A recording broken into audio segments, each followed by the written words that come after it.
اعوذ باللہ من الشیطان الرجیم، بسم اللہ الرحمن الرحیم۔ ایام طفولیت سے لے کر یوم بعثت کے درمیان میں آپ صلی اللہ علیہ وسلم نے اپنی حیات طیبہ کا جو عرصہ گزارا وہ کمالات محمدی کے مظاہر سے کثیر انداز میں بھرا ہوا ہے۔ وہ تمام کے تمام مظاہر آپ صلی اللہ علیہ وسلم کی نبوت کے دلائل ہیں اور آپ صلی اللہ علیہ وسلم کے کمالات کی علامتیں۔ ہم قارئین کرام کے سامنے ان میں سے چند مثالیں پیش کر رہے ہیں تاکہ آپ صلی اللہ علیہ وسلم کی محبت اور آپ صلی اللہ علیہ وسلم پر ایمان کے یقین میں اضافہ ہو۔ پہلا مظہر، ان مظاہر کمالیہ میں پہلا مظہر آپ صلی اللہ علیہ وسلم کے روئے مبارک سے باران رحمت کی طلب ہے۔ اس وقت تک آپ صلی اللہ علیہ وسلم ابھی بچے تھے اور بلوغت کی عمر کو نہ پہنچے تھے۔ شیخ عبداللہ بن محمد بن عبد الوہاب رحمۃ اللہ علیہ نے اپنی مختصر میں ذکر کیا کہ ابن عساکر نے جلثمہ بن عرفہ سے دریافت کیا۔ وہ کہتے ہیں میں مکہ آیا، لوگ قحط سے دوچار تھے۔ قریش نے کہا ابو طالب وادی قحط کا شکار ہے اور بال بچے کال کی زد میں ہیں، آپ چلیے بارش کی دعا کیجیے۔ ابو طالب اپنے ساتھ ایک بچہ لے کر برآمد ہوئے۔ بچہ ابر آلود سورج معلوم ہوتا تھا جس سے گھنا بادل ابھی چھٹا ہو۔ اس کے ارد گرد اور بچے بھی تھے۔ ابو طالب نے اس بچے کا ہاتھ پکڑا، اس کی پیٹھ کعبہ کی دیوار کے ساتھ ٹیک دی۔ بچے نے ان کی انگلی پکڑ رکھی تھی۔ اس وقت آسمان پر بادل کا ایک ٹکڑا نہ تھا۔ ناگہاں ادھر ادھر سے بادل کی آمد شروع ہو گئی اور ایسی موسلا دھار بارش ہوئی کہ وادی میں سیلاب آ گیا اور شہر و بیابان شاداب ہو گئے۔ اسی واقعے کی بابت ابو طالب نے کہا وہ خوبصورت ہے، ان کے رخ زیبا سے بارش کا فیضان طلب کیا جاتا ہے، یتیموں کے ماواں ہیں اور بیووں کے محافظ ہیں۔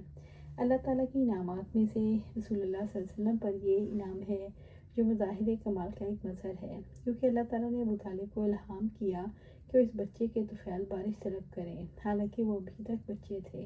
چنانچہ وہ اس کو پکڑ کر کعبہ میں لاتے ہیں اور اپنے سامنے بلند کر کے بچے کی پیٹھ کو دیوار کعبہ کے ساتھ لگا دیتے ہیں اور بزبان حال یہ کہتے ہیں یا اللہ ہم پر بارش نازل فرما، ہم نے اس بچے کو آپ کی جناب میں وسیلہ بنایا، لہٰذا اللہ تعالیٰ نے بارش برسائی، حتیٰ کہ وادیاں بہہ پڑی اور زمینیں سیراب ہو گئیں۔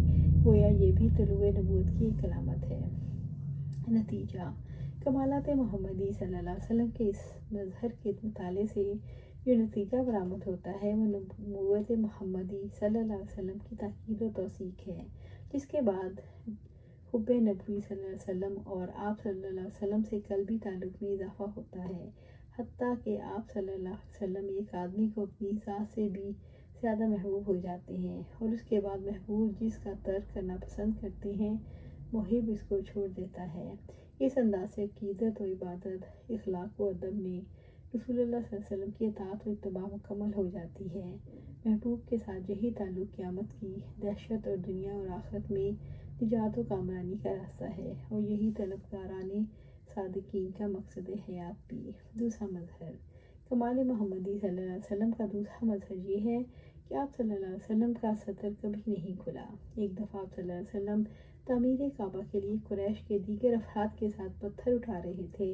انہوں نے اپنے تہمند اپنے کندھوں پر رکھے ہوئے تھے تاکہ پتھروں کی تکلیف سے محفوظ رہیں، جبکہ آپ صلی اللہ علیہ وسلم ننگے کندھوں پر ہی پتھر ڈھو رہے تھے۔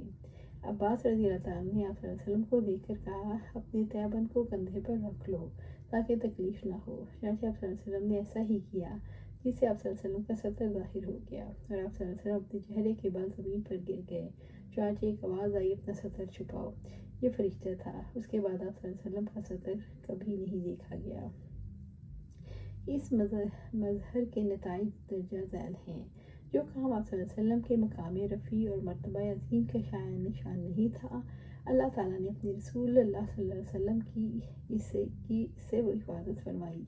اسلام نے بلا ضرورت سطر کے اظہار سے منع کر دیا اور اس کو حرام قرار دیا۔